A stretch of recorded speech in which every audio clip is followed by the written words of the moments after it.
Okay, so it's been some time. I haven't played Path of Exile or any other game, to be honest, for quite a long time. Trying to do a side business, which it doesn't matter, right? But I saw the announcement a couple of days ago, finally, right, about the new league.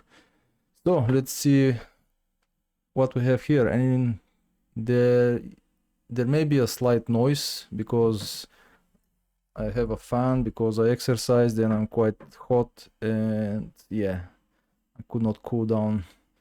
I just want to get made this video. Okay, so let's see. Gear Games, and today we're here to showcase a new expansion for PoE 1. It's certainly been too long since we had one of these. Now, we had some struggles as a studio for a little while there, but we've got our shit together and we're back in action now. Path of Exile Secrets of the Atlas is coming out 1 week from now on the 13th of June, and we're committing right now to a 4-month cycle for both PoE 1 and 2. That means the next PoE 2 League will be in August, and the next PoE 1 League after that will be in October. Twitch drops are enabled on today's livestream, so you'll be able to claim your Skull of Undeath helmet skin by following the instructions below. This Skull of Undeath will track and show your total number of kills, deaths, and your KDR. Just because Path of Exile isn't a first-person shooter doesn't mean this isn't important. Proudly or shamefully, link it to your friends or in global chat to show it off. And with that, let's get to why you're here. Secrets of the Atlas. Yay, let's see. You can search 1,000 worlds and still never truly discover who you are. Trust me. I should know. But now, I seek something more tangible. Okay. Someone I care for, trapped within the Atlas. Reliving memories, made real. What have you done? Made grotesque. Made foul. Okay, I like this. These manifestations must be destroyed. Their threads must be eradicated. I must have answers. We must find the originator.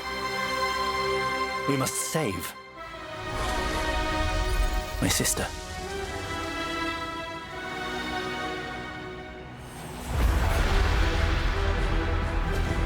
Secrets of the Atlas.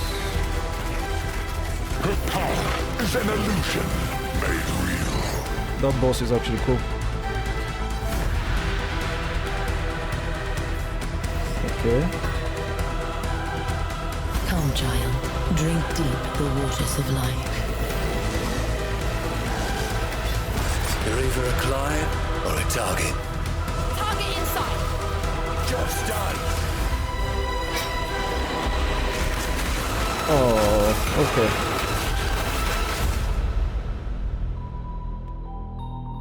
Your sanity is not promised to you here.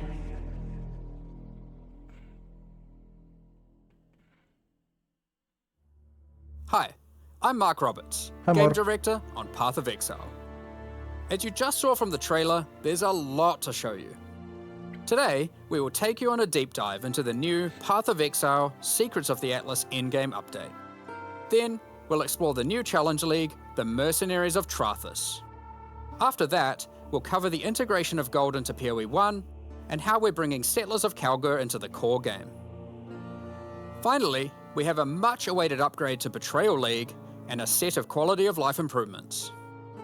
Then, we'll wrap up by discussing our Boss Kill race event, showing you our new supporter packs, and ending with a live Q&A session And where they did Ziggy the D will Diablo. ask Jonathan and I your questions from Twitch chat.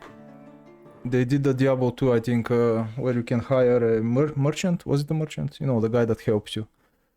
In Path of Exile Secrets of the Atlas, strange rifts have begun to appear across the Atlas. Zana has returned and appears to be trapped within.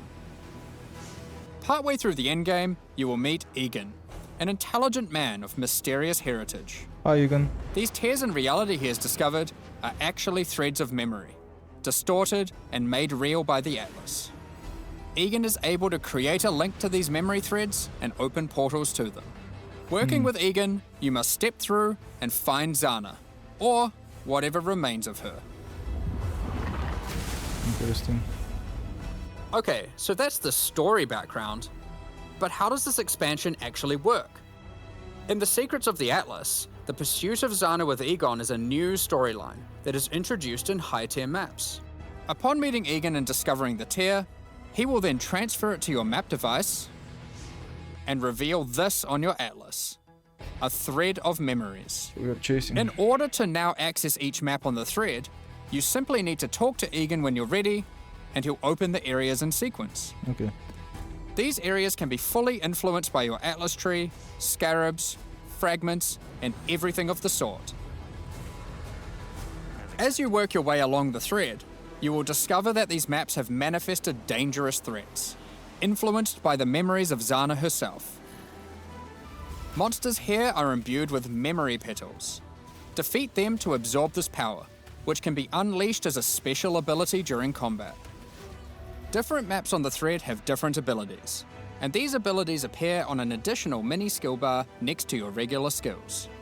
For example, Memory of Disbelief will cause all affected monsters to stop dropping equipment items, meaning they can now only drop more valuable items, like currency and maps. Like currency and maps. Like Porto, Scroll, Porto, Wisdom, Wisdom. Meaning they can now only drop more valuable items, like currency and maps. Memory of Panic will make all affected monsters revive immediately after death, which means you can get twice as much experience and drops from them. And Memory of Impatience will cause all surrounding enemies to give you their souls, temporarily increasing your power. As you progress further into the thread of memories, the maps can have more than one memory, and thus you can have more than one powerful ability. As you gather memory petals, you can use these powers together. Each skill costs its own amount of memory petals. So using the examples above, you can first use Memory of Impatience to become way more powerful, then use Memory of Panic to prepare them to revive when they are slain, then use Memory of Disbelief to cause them to drop better, more valuable items. Okay. If this works the way I Finally, think it's going to work. obliterate them all. The Memory of Panic will kick in, causing them to revive, and then wipe them out again, allowing you to get all the experience and enhanced drops twice. Does it work There on are bosses? many combinations of these powers, so you'll have to carefully consider how they best work together. That's not the only extra layer of content juicing these maps offer. As you defeat the boss of each map along the thread, you are presented with an altar.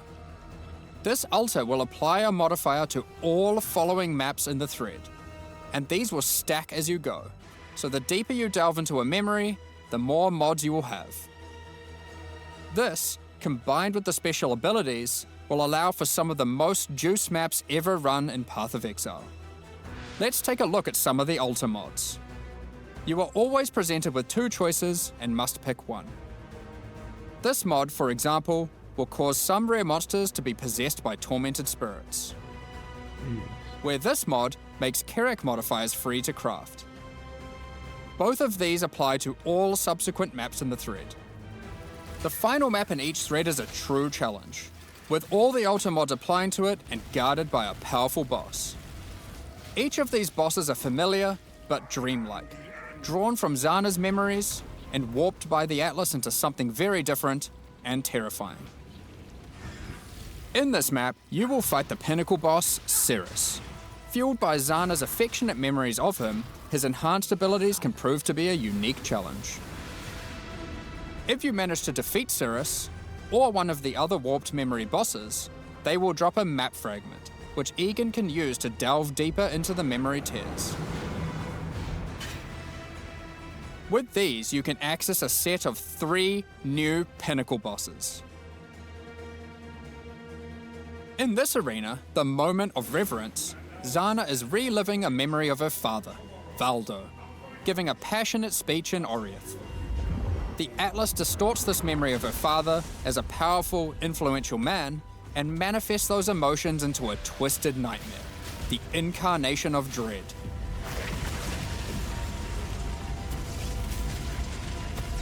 Another memory created is the incarnation of neglect and the incarnation of fear. Good luck, Exiles. Of course, if you are brave and strong enough to defeat them, each of these new pinnacle bosses have new unique items befitting them. If you slay the incarnation of fear, you might be lucky enough to find the Starcaller unique abyssal axe. We're gonna show this one because it's straight up badass. The Starcaller axe is a weapon that can harness the power of the stars themselves to deal immense damage. What makes it shine, however, is that on melee crit, it casts Starfall, a new skill.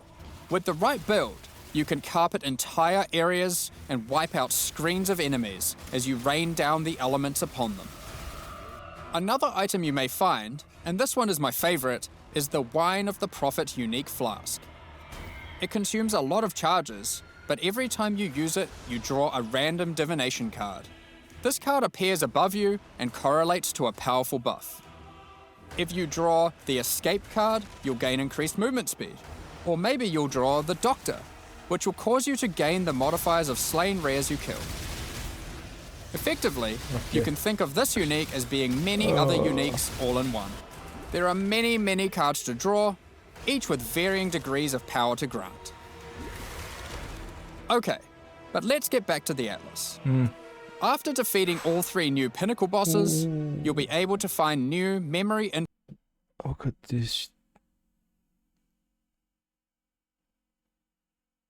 I've never seen a map like item rarity 100, item quantity 100. I mean item quantity yes, but item rarity usually 60, 65-ish. Oh, I already know influenced what I'm tier going to 16 play. maps. These maps come with the previously mentioned special abilities and monsters infused with memory pedals, but can also roll the same modifiers typically found on tier 17 maps, making them far more rewarding. Tier 16. With all these new memory maps comes a new item mechanic. Items in these maps can drop with memory strands and will have a random amount up to 100. This does a few things.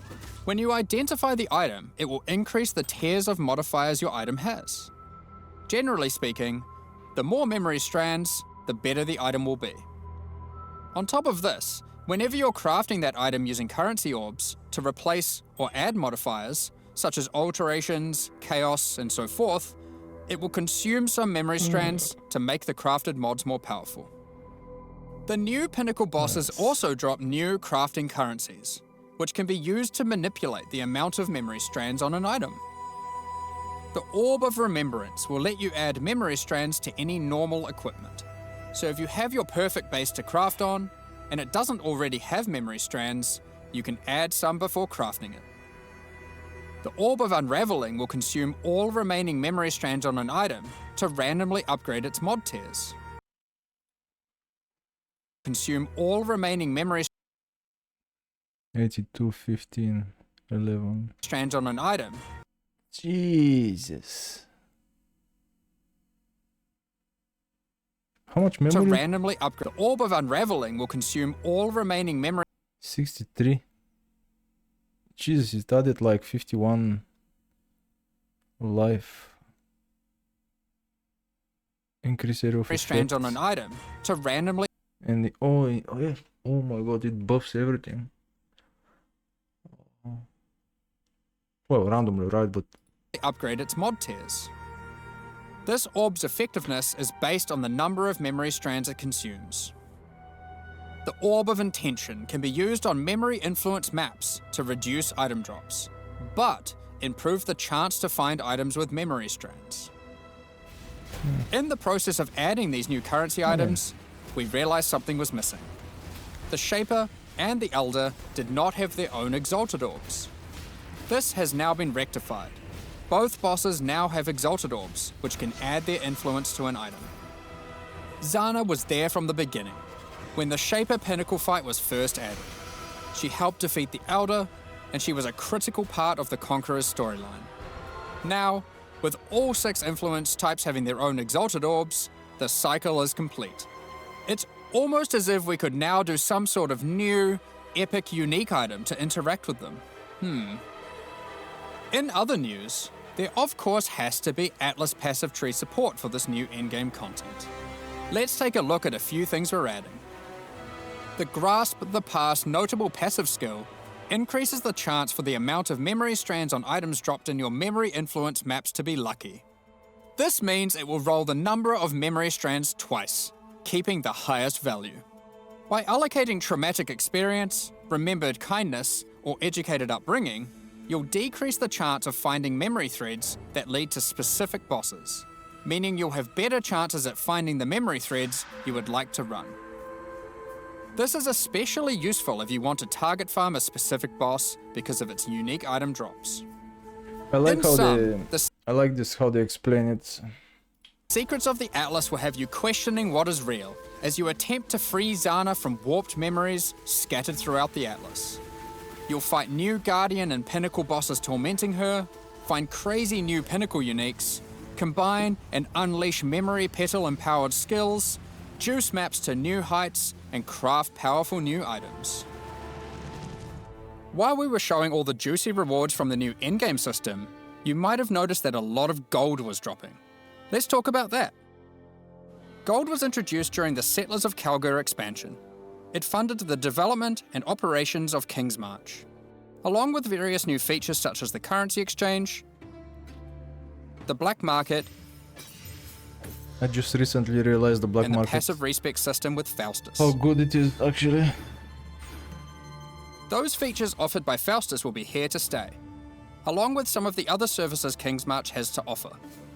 We'll get more into that later, but don't worry, King's March has already been completed. There will be no more town building. Okay. Like before, gold will be used for town services, but we're also adding a new way to use it in the upcoming league. It's time to talk about Mercenaries of Trathus. In this league, you will meet veterans who have travelled all the way from the lawless cities of Trathus. They're ready to offer their sinister services, but not for free. You will encounter these mercenaries as you journey through Rayclast, one in each area. They have their own personalities and come with different builds, skills, and items already equipped. After meeting them, as per the Trathan code, they will challenge you to a duel, a test of strength and conviction. You can Before beginning hire the them? duel, you will be offered an overview of the mercenary you've Yeah. encountered. Here, you can see the gear they have equipped, the skills they employ, and any support effects augmenting those skills. You must now make a choice. You can hire their services, take one of their items, or exile them. I wonder if you can hire them for the... No, probably not. Probably just for the map, right? If you choose to hire them, for a gold cost, they will accompany you as a skilled combatant to assist you in fighting monsters throughout Rayclast. Once you've decided, you can begin the duel. This is a great opportunity to test them, as you don't want to be out of pocket with a useless rookie. However, they're testing you too. They also don't want to be working for an amateur. So, what items might they be using? Generally speaking, mercenary gear is more powerful than what you'd normally find from defeating monsters, as they've been crafting their items too. They can also come equipped with unique items, those that would make sense for the skills they are using. There are even some new unique items that can only be obtained from defeating them. One such unique is Scornflux. These boots combine agility with the mastery of the arcane. While equipped, increases to cast speed from Arcane Surge also apply to movement speed, which is worth noting is now 20% inherently from Arcane Surge, up from 10. They also grant Arcane Surge when you use a movement skill. This allows for some speedy spellcasters. Yeah. Sometimes you may meet particularly infamous Trathan mercenaries, bearing the name of their house. These mercenaries descend from the 4 major death trade families in Trathus. They are less common, but have far better items. And they are also the sole source of items with new, infamous modifiers, unseen before in Rayclast, such as these gloves, which convert all of your minions' fire damage to chaos damage.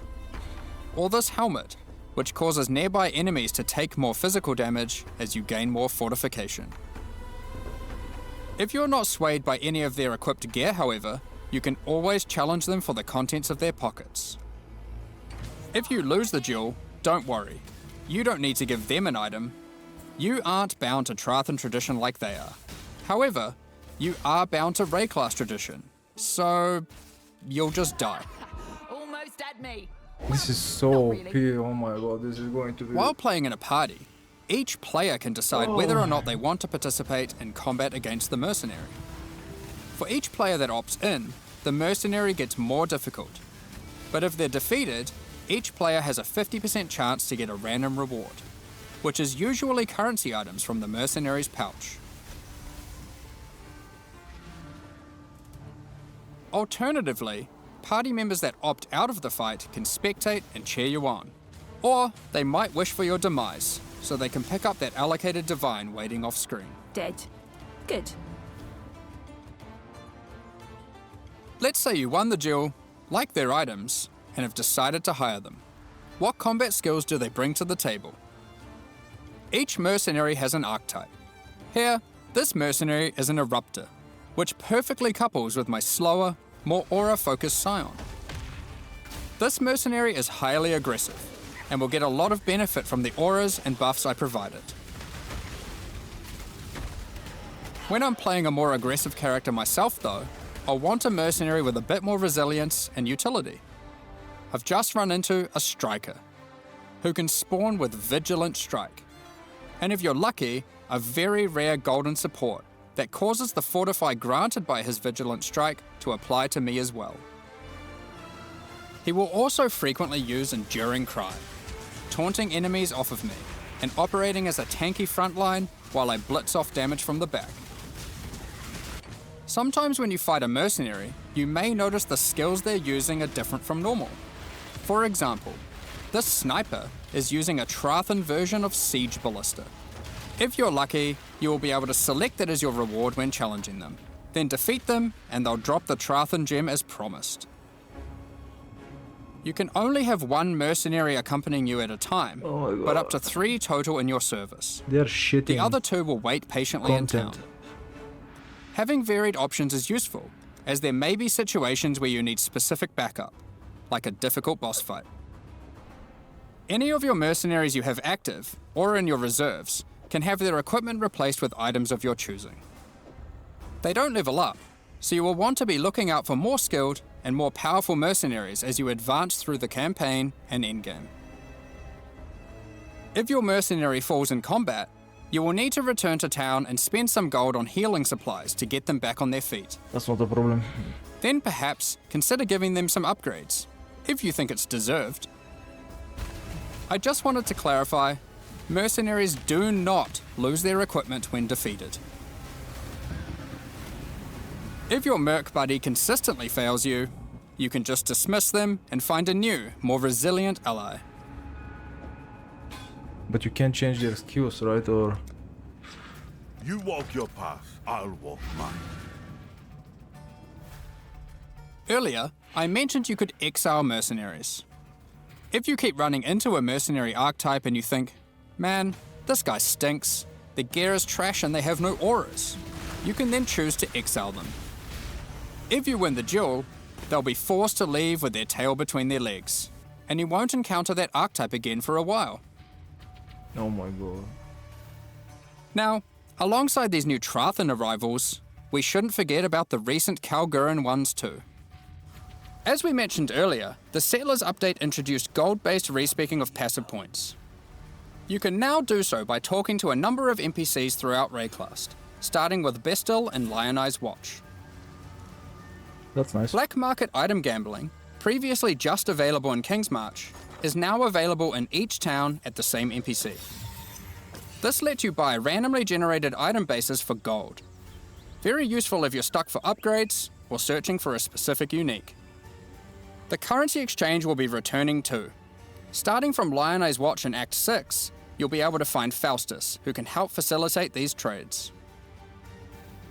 Now, after almost a year of building, Johan is finally satisfied with the upgrades made to the town, and now its services can be used to their full effect. 1 year of... Kingsmarch is going core, but there will be no more town building. As you start running maps in the endgame, you'll start to find different ore veins, which Kalguran workers can mine for you. The shipping mechanic invites you to send these ores and crops to Karui and Kalguran ports, and they'll return rewards in kind. By sending shipments, you'll receive different items, but by sending to Karui ports, you will also receive tattoos, which can be used on your passive tree to change what stats they grant. The Kalguran ports will be sending back rune grafts, which is a new passive tree mechanic that replaces the runesmithing service previously offered by the town. These are similar to tattoos, but instead of replacing stat nodes, they replace a passive tree mastery node.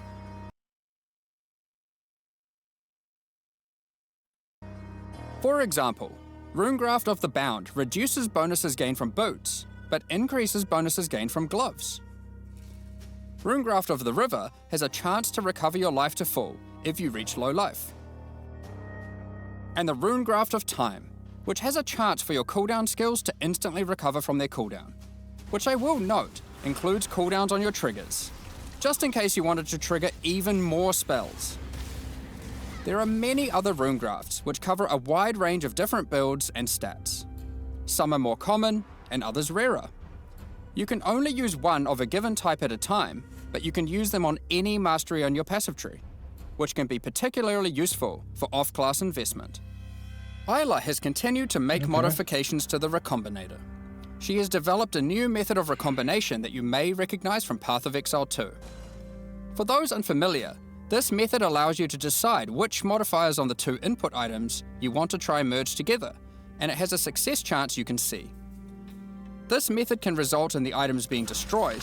However, it is a good option to use when trying to create items with fewer mods to use as crafting projects. Given the existing recombinating mechanic was very powerful for top-end crafting, we didn't want to remove it.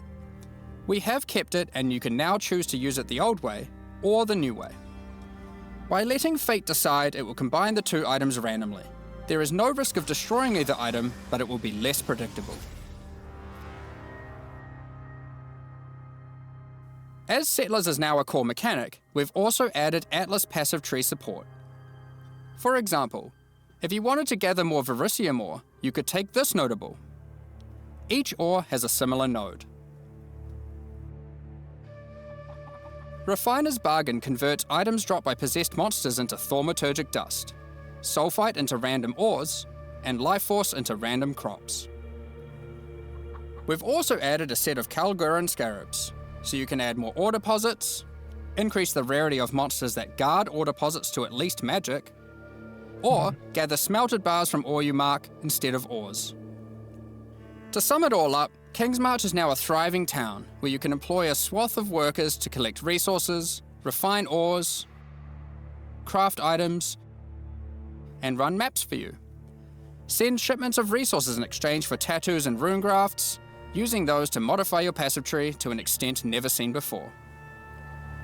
Following on from that, we've also made a substantial rework to another important mechanic, Betrayal. As a refresher, and to explain to new players, let's briefly explain what Betrayal is. Betrayal is a mechanic introduced in Act 9 and tells the story of Jun Ortoi and her investigation of the Immortal Syndicate. This is a mysterious group of exiles who can seemingly come back from death. You must help Jun to uncover their leader, the Syndicate Mastermind. The Immortal Syndicate is organized into 4 divisions: Transportation, Fortification, Research, and Intervention. As you encounter the Immortal Syndicate members, you'll gain intelligence for each of these divisions to discover the location of their leaders, tracking them to their safe houses. Defeating the division leaders at their safe houses will reward you with intelligence on the Syndicate Mastermind. In your journey to track down the Syndicate leader, you'll manipulate the members of the Immortal Syndicate to change divisions, form friendships and rivalries, and even banish them from the Syndicate for a time. Historically, after encountering and defeating the Syndicate Mastermind, the state of the Immortal Syndicate would reset, requiring you to start from the beginning of the investigation again. This has always been a difficult decision for players and can often feel bad. Do you fight the Mastermind for a chance at the special loot, or keep farming the safe houses that you've spent so long setting up? Well, in the Secrets of the Atlas expansion, we've split out the Mastermind to be completely separate from the core mechanic. The boss is now accessible through a new fragment that has a chance to drop from the safe house leaders at high levels. The Mastermind no longer resets the state of the Immortal Syndicate. You can now build your betrayal board to your liking, optimize it, do Mastermind fights, and reap the rewards without having to lose all your progress every time. The boss fight itself has also been improved, now with significantly fewer immunity phases and new rewards. By the way, if you're a new player to Path of Exile 1, don't worry about all this detail. This content is optional and you can discover and engage with it at your own pace. The Mastermind still has a chance to drop a Veiled Orb, now renamed to Veiled Exalted Orb. Veiled Chaos Orbs are being re-added to other safe house leaders. In addition, the Mastermind now drops the new All Flame Embers. All Flame Embers are map fragments that replace monster packs in in-game maps with different types of special monsters. These packs have unusual properties, compositions, or rewards. For example, you might use the All Flame Ember of Kulamak, which replaces packs with Syndicate monsters and their leaders, who revive after the map boss has been slain. This might at first sound annoying due to backtracking, but these monsters when revived are far more intense and rewarding. Portal. It is our intention with All Flames to provide many Did it different drop types that anything? combine with other mechanics, multiplying with your existing modifiers in new and interesting ways. Another good example of this is the All Flame Ember of Propagation. When slain, special rare monsters added by this All Flame here will spread their modifiers to other rare monsters in the map. This can be useful when trying to create singular, very powerful, and very rewarding monsters. Something akin to meat sacks, which are making a reinvented comeback with this update too. Another is the All Flame Ember of Resplendence, which adds monsters that drop no items, but when you slay them, you get buff stacks of increased quantity and rarity to enhance the drops of all other monsters. All Flame Embers can be placed in your map device like scarabs, and used in conjunction with scarabs to further customize your maps. We're looking forward to seeing which combinations players find to enhance their maps. Perhaps you'll use all scarabs, all flames, or maybe mix and match. It's up to you. The Mastermind's unique items have also been improved. The veiled modifiers generated on these items are now from a custom pool exclusive to those uniques. Bitterbind Point, for example, can now have various Spectre-specific outcomes, such as +1 additional Spectre. Aside from improved rewards from the Mastermind, all the safe house rewards have also been rebalanced. We've done a pass on the crafting sprees at the end of many safe houses. For those who aren't aware how these crafting sprees work, well, it's simple. There's a crafting bench with an item in it and a bunch of currency. There's a limited amount of time, and your only objective is to craft the best item possible before the time ends. One of the problems that the crafting sprees have is that they often require you to have specific items on hand in order to best maximize your result. But how are you supposed to know that beforehand? In order to solve this, most of the crafting sprees now offer pre-generated items. This has also allowed us to add much more powerful crafting options in each spree. Let's take a look at a few examples. In this spree, a randomly generated amulet or ring will be waiting for you. Test your crafting skill or luck with this Reflecting Mist crafting spree, and see if you can create something worthy of Kalandra's praise.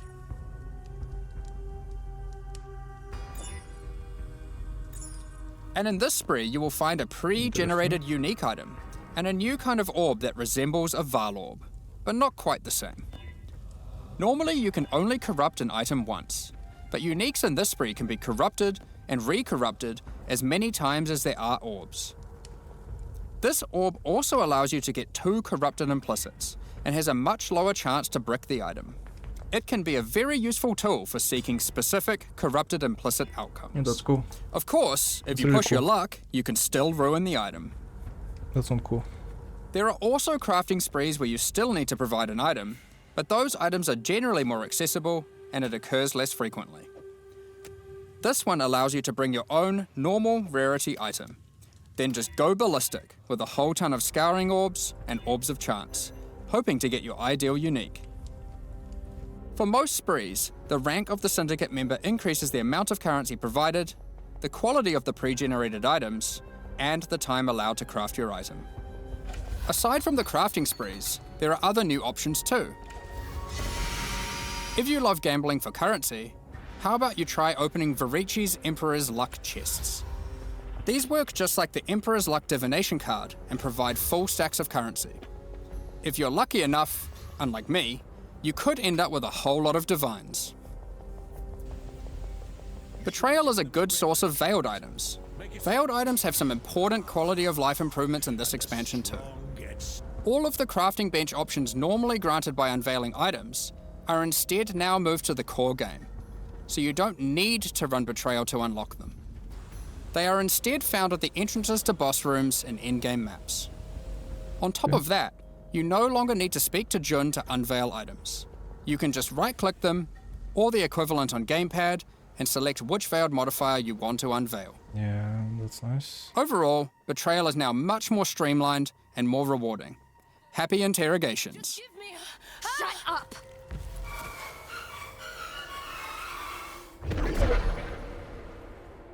Now before we get into our quality of life additions, let's quickly talk about some character balance.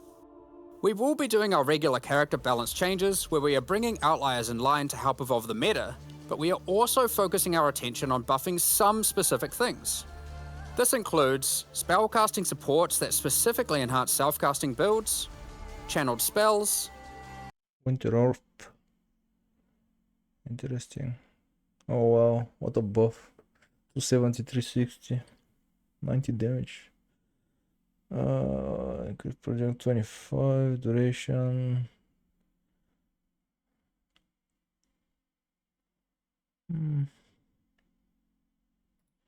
adding new options to the Guardian, Berserker, Elementalist, Saboteur, and Champion Ascendancy classes, which include some favorites from some of the alternate classes from Legacy of Frisia, and buffing a whole bunch of transfigured gems that never really hit the mark. Combined with the new endgame crafting, improved betrayal crafting options, rune graphs for your passive tree, new pinnacle unique items, new modifiers and Trathan gems from the mercenaries, and of course the mercenaries themselves to act as an extension to your character, it's safe to say there's a lot of new character options and builds to think about. Instead of delving into all of these in more detail, we figured we'd just let you absorb them through the patch notes so you can do it at your own pace. In the Secrets of the Atlas expansion, we've also added a lot of the quality of life features that we know you've all been asking for. A lot of these have already been posted, but let's take a look now in case you missed any. You can now pause the game at any time by pressing escape to open the menu, or by opening any full screen interface, like the passive tree. You'll also be paused if any lag is detected or if you disconnect. It's worth noting that in certain Pinnacle arenas, a debuff will be applied to you that prevents you from pausing. We're also making a change to how you use currency items on strongboxes and monsters imprisoned in essences. Based on the currency in your inventory and the state of the strongbox, these buttons will appear.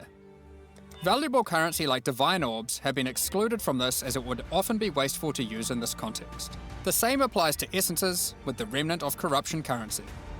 Orbs of Horizon have been updated. They can now reroll your Elder and Conqueror Guardian maps. Doing so will reroll the base map and the Guardian of that map. The map device now has a small additional inventory. This is particularly useful if you're rolling many maps to run in sequence, or if you want to use varying amounts of scarabs or other map fragments. During breach encounters, all the splinters will be automatically collected and dropped at the end of the breach. On gamepads, we have separated the targeting of monsters and non-monsters, so you are able to target them independently. This removes a bunch of frustration when you are trying to interact with objects in the world and monsters are nearby. You no longer have to kill all of them first. Vendor windows will now remember your last search. This is remembered until you log out and is remembered on a per NPC basis. The amount of characters you can type in the search field has also been increased. The speedrunners. When using currency items, after right-clicking them, It will highlight all other items which that currency can be used on. There are many other quality of life improvements, so keep an eye on the patch notes after this livestream concludes. Alongside the launch of Secrets of the Atlas, we are hosting a competitive event where players will race to be the first to kill the new pinnacle bosses. The event will take place in the hardcore, solo self-found Mercenaries of Trathis League. We have some interesting prizes in store for the winners. Keep an eye on the news in the lead up to launch for more details about how the event will work and what its prizes are. Next up, we're going to be talking about our new League supporter packs.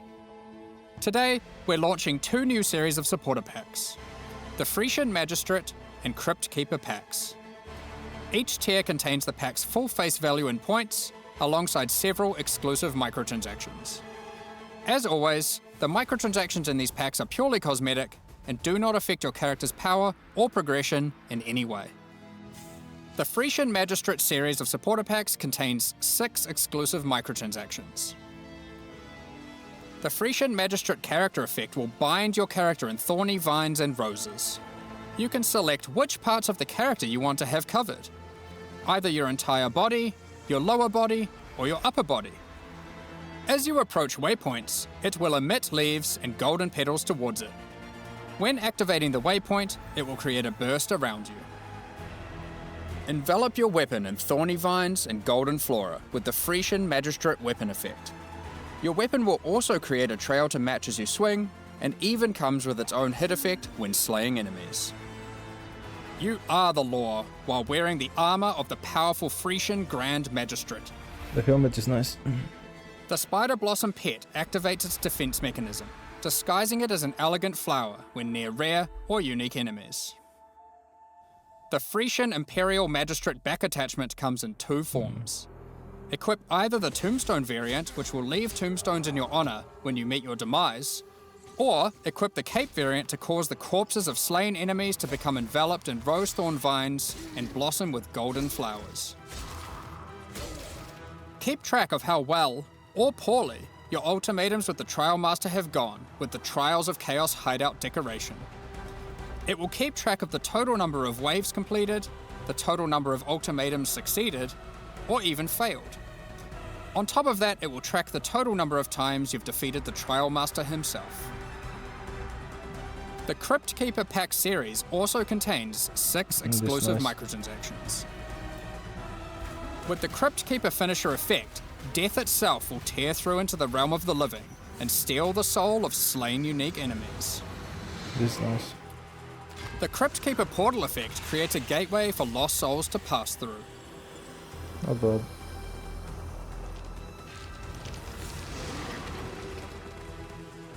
Become the true master of the undead by wearing the hallowed Crypt Keeper armor set.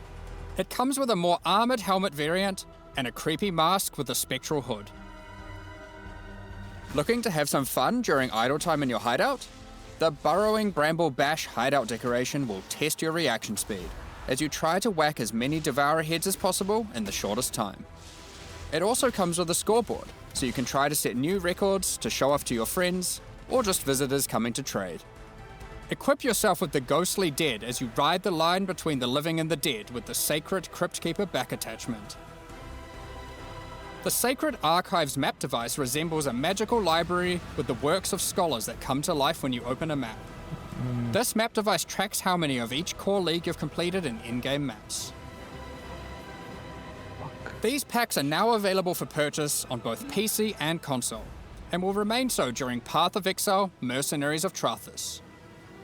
Additionally, any microtransactions from these supporter packs will be made available for use in Path of Exile 2. Meanwhile, the Paladin and Penance packs leave the store forever at the launch of the Mercenaries of Trathis League, so now's your last chance to purchase them. Additionally, the Dawn of the Hunt mystery box will be made available for Path of Exile 1. If you have already unlocked any microtransactions from this box in Path of Exile 2, you will of course immediately have access to them in Path of Exile 1. Thank you so much for your ongoing support. Okay, not bad. If you wanted to gather Not bad at all. A lot of content. The betrayal is they've changed a lot so people can actually run it now. I've probably seen Kaiser run Betrayal and Zizzler run, and that's about it. Maybe Steel Mage. Not many people. Where was the race? Character balance, life. Yeah, Pinnacle boss race. I already can hear Queen screaming, so that's going to be interesting. And I think he dies a lot on purpose, right? Because of content and stuff like that, right? Makes it more interesting. But yeah, yeah, the gold is quite nice. Instead of regrets, right? I don't know if they'll still have regrets, but that's nice as well. Because gold is way easier, I guess, to find depending if they've changed it or not. It's going to be interesting about the Atlas. I'm quite interested about the merchants or whatever. Oh, so we do have a ranger, but we don't have burning arrow.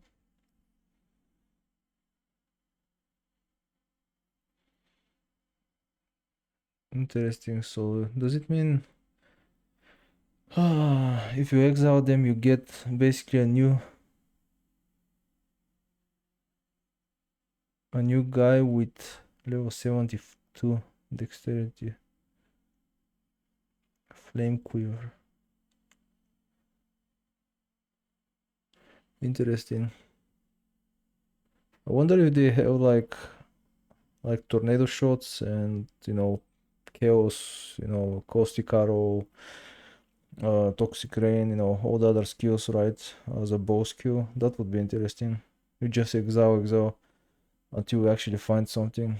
Oh, that would be actually interesting. I was thinking when they're going to implement this, it was so obvious eventually they're going to implement it. There are two ideas that I think they're going to be quite interesting. One is about the divination cards, which they should create an altar where you put the 20 stacks, right? A stack of 20, and you press a button and it opens them all, throws them on the ground instead of one by one, because it's just ridiculous. So much clicking about nothing. It's just a waste of time. The same now with scarabs. When I went to standard league, and all the scarabs that I had are combined into one that I have to basically open, drop them, right? And it's like one by one, and I have more than 5,000 scarabs.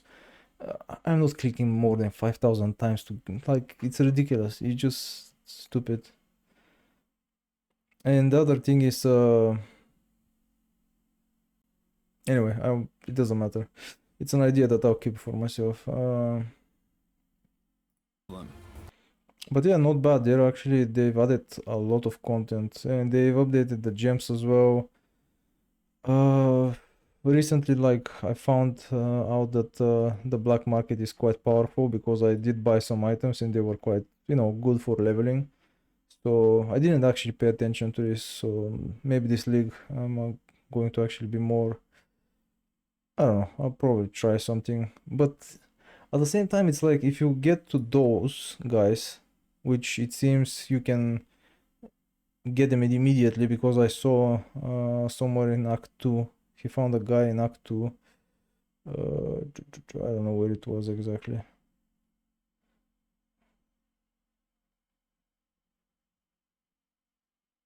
Was it here? I think it was here, right? This is Act 2. Unless it's a map. Could be map. Wait. Down to Trath. You can always challenge them for the contents of the Level 15. So it's Act 2. So you basically go to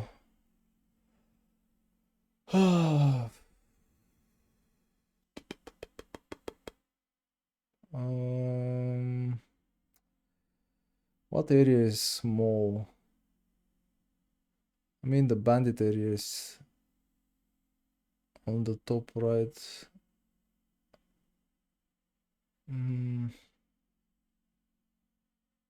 The chambers is not bad.